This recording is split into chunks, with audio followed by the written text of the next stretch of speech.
jamaah, kita kembali lagi bersama kami di rumah Mama Dede. Silakan Mama.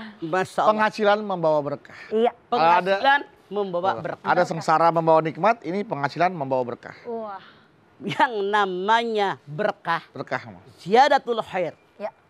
Bertambah kebaikannya. Masya Allah. Kebaikan. Jadi kalau kita nyari rezeki bukan jumlahnya yang banyak. Iya. Tapi keberkahannya yang banyak.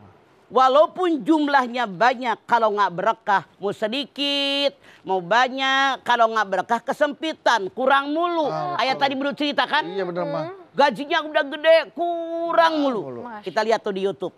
Sebulan berapa? 65 juta gajinya. Semakin gede penghasilan, semakin gede juga pengeluaran, Mah. Iya.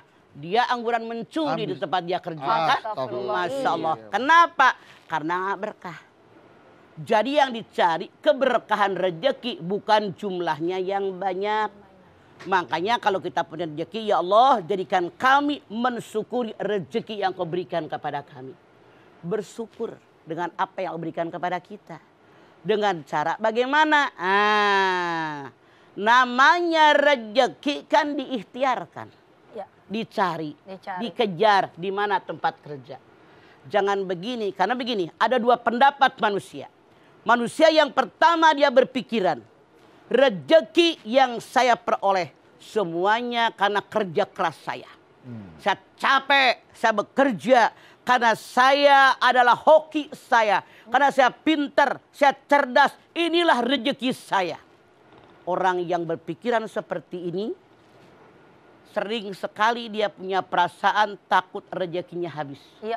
Kenapa? Karena dia hasil dia berbeda. Dan dia akan berhitungan, nggak bakal sedekah. Iya, dia merasa capek saya. Yang kedua, ada manusia yang berpikiran, rezeki yang dalam genggaman saya itu semuanya titipan dari Allah Subhanahu Wa Taala. Buktinya lahir, ada yang bawa rumah nggak? Nggak ada. Ada yang pakai celana Hawaii nggak? Nggak ada. Ada yang pakai kudungan nggak lahir? Nggak ada. Nggak ada, telanjang bulat. Iya. Pakai baju coklat, wih kayak pramuka. Ungu. Pramuka. Punya rumah, punya mobil, punya suami. Mati dibawa nggak? Enggak. Nah, orang yang kedua dia berpikiran, rezeki yang dalam genggaman saya hakikatnya milik Allah. Cuma dititipkan kepada saya, diamanatkan kepada saya. Orang yang berpikiran seperti ini berarti dia sangat tahu mana milik saya. Ketika saya diberikan amanat titipan oleh Allah, dipakai di jalan yang Allah ridho atau enggak. Makanya orang yang kedua yang berpikiran rezeki titipan dari Allah, amanat dari Allah, dia dengan mudahnya berbagi. Dengan mudahnya bersedekah.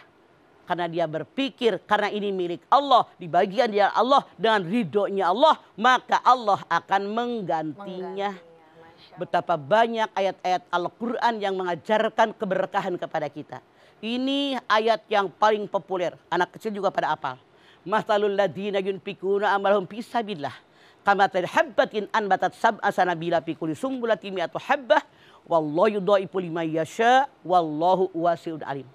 Al-Baqarah 261. Diumpamakan orang yang sedekah niatnya hanya karena Allah, mengharapkan ridho Allah. Ibarat orang menanam satu butir, tumbuh satu pohon, bercabang 7 cabang, tiap cabang berbuah 100 butir. Dan lebih banyak lagi itu. Bisa dibuktikan oleh Anda. Makin banyak bersedekah, bukan makin habis kekayaan kita, tapi makin melimpah ruah. Masya Allah. Bahkan, jadilah kita orang takwa. Ya. Orang yang pola berpikirnya yang kedua, rezeki milik Allah.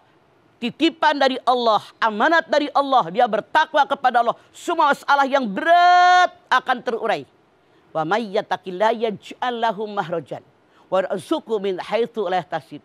Kita punya masalah berat banget. Rasanya tidak akan teratasi. Rasanya berat, beban, ya Allah. Tapi dengan ketakwaan kita kepada Allah saat ini enjoy. Iya. Selesai masalah kita. Betul nggak Bu? Allah menjanjikan wa yarzuqhu min haitsu la yahtasib. Orang yang bertakwa kepada Allah, yang kelas 2, yang meyakini rezeki milik Allah, dititipkan sama kita, mendapatkan rezeki dari ada yang tidak pernah kalian duga. Nah kok bisa ya? Nggak nyangka. Nah kok bisa ya? Nah kok bisa? Itu janji Allah. bagi orang yang bertakwa kepada Allah. Makanya tanamkan ketakwaan, tingkatkan ketakwaan semua.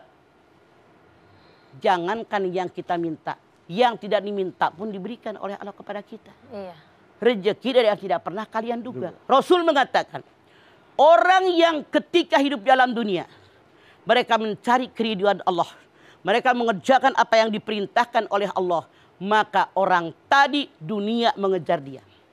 Tapi berbeda, orang yang sengaja mengejar-ngejar dunia, itu dijauhkan oleh Allah dari dunia. Dari dunia. Man kana yuridul hayatad dunya wa zinataha wa fi ilahi ba'malun fiha wa hum fiha la yubhasun. Hud 15. Siapa yang hidup di alam dunia, mereka mencari dunia, mencari perhiasan dunia, kekayaan, pangkat, jabatan, kekuasaan, ketenaran, itu yang mereka cari. Akan aku berikan semuanya dengan sempurna, sedikit pun tidak akan dirugikan, kata Allah. Ulaika laisa lahum fil akhirati illa nar wa habitu ma sana'u fiha wa batilum ma kanu ya'malun. Di akhirat mereka tidak mendapatkan apapun kecuali neraka jahanam. Apa yang mereka usahakan di alam dunia semuanya sia-sia, tidak berguna. Kenapa? Niatnya hanya dunia. Kayak tadi. Niatnya buat numpuk harta. Numpuk harta.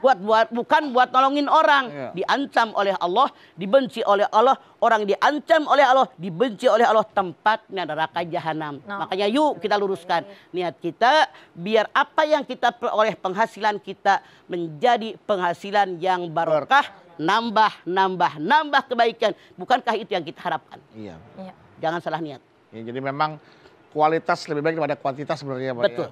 Ya, kalau cuma banyak tapi nggak ada Keberkahan buat berkahannya, apa? Kayak tadi gaji gede. Gaji gede. Ngolos aja habis. Lewat Nggak jadi aja. apa-apa. Buat apa gitu ya, Pak. Makanya sedikit ataupun banyak minta yang berkah. Yang berkah ya. Maka lapang dada kita, alhamdulillah masih punya rezeki. Alhamdulillah. Orang lain mah dengan gara-garanya corona di PHK. Iya. Aduh, hilang kerjaan. Itu yang harus ada. Ada orang yang ngeluh, capek kerja. Ada orang yang lebih ngeluh lagi, ngeluh capek cari kerja. Cari Memang kan. kerja. Bayangin ada yang kayak gitu kan, mah. Heeh. Iya. Kita udah dapat kerjaan masih ngeluh capek kerja. Tapi sementara ada orang yang capek cari kerja belum dapat gitu ya, Pak. Betul, makanya sekarang yang namanya kerja. Iya, Ma. Saran Mama. Daripada kita nyari kerjaan, lebih baik ciptakan pekerjaan sendiri. Masya. Betul ya, Pak. Nyari kerjaan, Mama pernah lihat di jalan. Sampai Ma. ada orang pakai karton yang digantung di lehernya. Mencari pekerjaan. Jadi Bang Sam kalau ngomong udah capek. kali Iya, mungkin. Saking lelahnya dia. Itu benar. yang Bedu bilang. Iya. Capek nyari Cari pekerjaan. kerjaan. Lebih baik menciptakan pekerjaan. Oh. Ciptakan lapangan pekerjaan, bukan mencari lapangan pekerjaan. Biar nggak Baik. lelah. Iya. Mama Dede